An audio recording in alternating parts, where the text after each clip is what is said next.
শেরপুর নালিতাবাড়ীতে ভুক্তভোগী শিক্ষক পরিবারের মিথ্যা মামলা ও সংবাদ সম্মেলনের প্রতিবাদে পাল্টা সংবাদ সম্মেলন।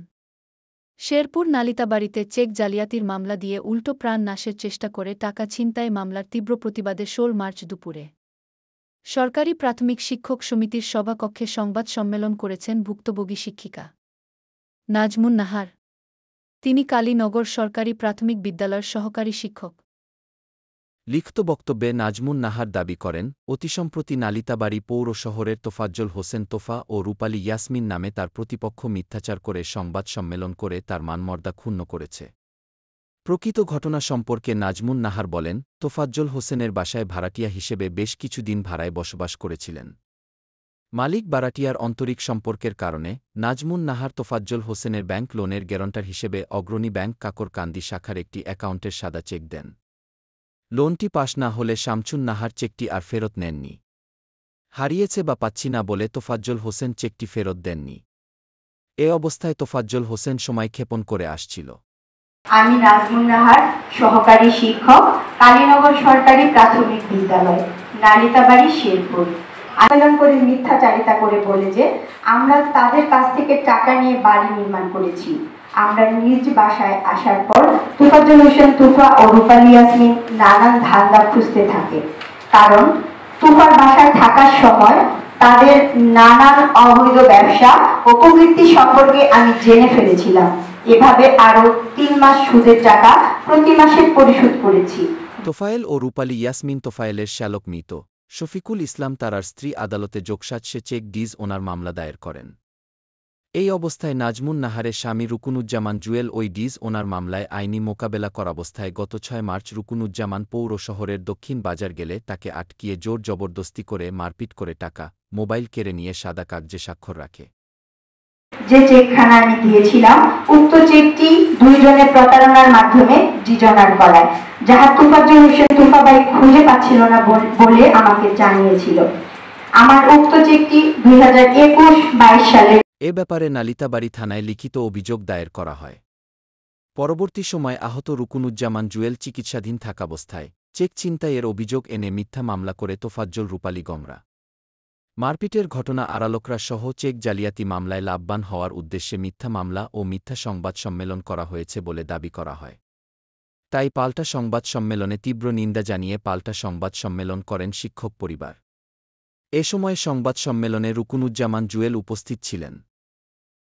চরিত্রহীন প্রতারক নারী ইতিপূর্বে নালিতাবাড়ী থানার সাব ইন্সপেক্টর সবুরের সাথে পরকীয়া সম্পর্কে জড়িয়ে সাব ইন্সপেক্টর সবুরকে জিম্মি করে কাবিননামা তৈরি করে ৮ লক্ষ টাকা হাতিয়ে নেয় এবং পরবর্তীতে শফিকুল ইসলামের সাথে বিবাহ হয় এবং শফিকুল ইসলামের মৃত্যুর পর একাধিক লোকের সাথে পরকীয়ার গুঞ্জন শোনা যায়। তার মধ্যে ফুলপুর, তারাকান্দায় উভয়ের মধ্যে নগদ টাকা পয়সা লেনদেনের ব্যাপারে শামছুন নাহার বলেন, কিছু স্বর্ণালঙ্কার জমা রেখে সুদের উপর টাকা নিয়েছিলেন, তবে বন্ধক রাখা স্বর্ণালঙ্কার ফেরত নিয়ে সুদ সমেত টাকা পরিশোধ করেছেন। সংবাদ সম্মেলনে আরও বলা হয়, রূপালী ইয়াসমিন একজন মামলাবাজ নারী ও ভূমিদস্যু। বিগত সময়ে স্থানীয় অবসরপ্রাপ্ত সেনা সদস্যদের বিরুদ্ধে নারী নির্যাতন মামলা করে টাকার বিনিময়ে আপোষ মীমাংসা ও পুলিশ অফিসার আব্দুস সাথে পরকীয়া জড়িয়ে বিবাহ শেষে নারী নির্যাতন ও পারিবারিক আদালতের মামলায় টাকার বিনিময়ে আপোষ মীমাংসার কথা উল্লেখ করেন। তোফার বাসায় থাকার সময় তাদের নানা অবৈধ ব্যবসা ও কুকীর্তি সম্পর্কে আপনি জেনেছেন। কি জেনেছেন এবং কতদিন তার বাসায় ভাড়া ছিলেন, এই সম্পর্কে বিস্তারিত যদি বলেন। ধন্যবাদ। আমি তোফা ভাইয়ের বাসায় ২৭/৫/২০২২ সালে উঠেছিলাম এবং ২০২৪-১ মার্চ আমি নিজ বাসায় স্থানান্তরিত হই। বাকি সময় আমি ওনার বাসাতেই অবস্থান করেছি এবং আমি যেটা জানতে পেরেছিলাম, উনি আমার ঘরে, আমার রুমেই ওনার মাদক ব্যবসার বিভিন্ন মাদক আমার ঘরে রাখতে চেয়েছিলেন। আমি এতে বাধা প্রদান করি, আমি রাখতে দিইনি এবং রূপালী ইয়াসমিন সহ তোফা ভাই আরও ২ দিন আমার ঘরের চাবি চেয়েছেন। আমি স্কুলে যাওয়ার পর তিনি আমার ঘরে থাকবেন, সময় পার করবেন, এজন্য আমি তখনও তাকে চাবি দিইনি আমার ঘরে। আমি বলেছি আমি ভাড়াটিয়া হিসাবে আছি, তার মানে এই না যে আমি ঘর থেকে চলে গেলে আমার চাবি আমি আপনাকে দিয়ে যাব। এবং গত দুবার আমার ঘর পুলিশ তল্লাশি হয়েছে, রাত 3টার দিকে একবার এবং আরেকবার রাত 2টার দিকে। জানা যায়। যাই হোক, প্রিয় কলম যোদ্ধা ভাইরা, আমি চিকিৎসাধীন থাকাবস্থায় যখন চেক প্রতারণার মামলার কথা জানতে পারি, তখন তোফাজ্জল হোসেন তোফার মাধ্যমে বন্ধকৃত সোনার গহনা ফেরত এনে বিক্রি করে প্রথমে 1,09,000 টাকা এবং পরবর্তীতে বাকি গহনা এনে বিক্রি করে 1,74,000 টাকা পরিশোধ করি। তোফাজ্জল হোসেন তোফা ভাই আমাকে জানায় যে ডিজনার চেকটি তার কাছে রক্ষিত আছে। আমাদের মেডিকেলে থাকার সুযোগে গোপনে উকিল নোটিশ প্রেরণ করে ডাকের চিঠি গোপন করে।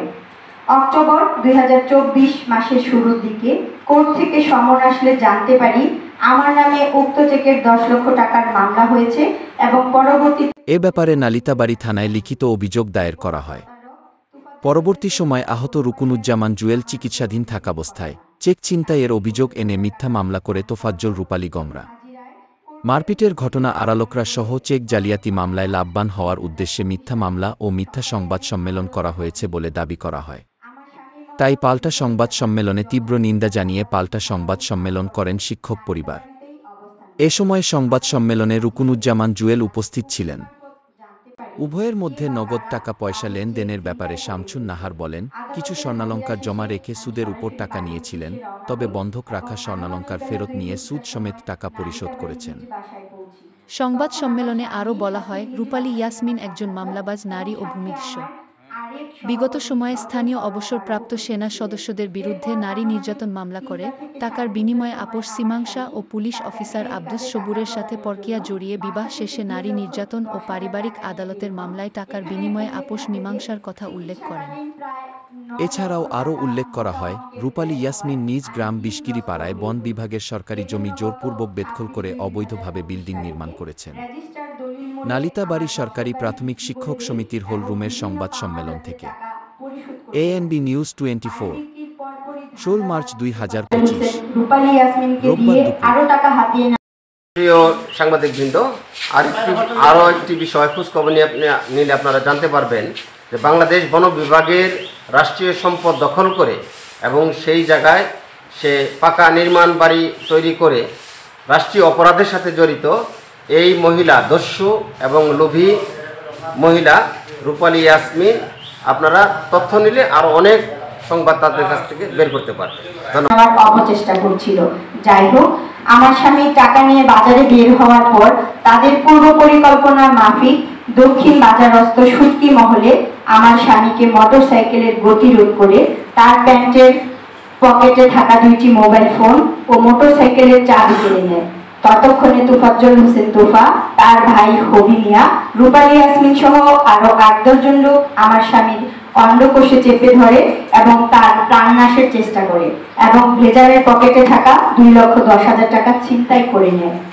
আমার স্বামীর ডাক চিৎকারে আশেপাশের লোকজন এসে উপস্থিত হলে এবং গণ্যমান্য ব্যক্তিগণ আসলে জোর করে সাদা কাগজ ও স্ট্যাম্পে স্বাক্ষর ও টিপসই রাখে।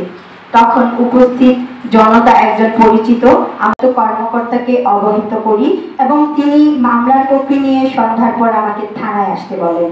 পরবর্তীতে আমি পারিবারিক পরামর্শক্রমে এবং প্রতিপক্ষ গণ্যমান্য ব্যক্তিবর্গকে উপেক্ষা করার কারণে 11/3/2025 তারিখে আমি বাদী হয়ে আদালতে মামলা দায়ের করি।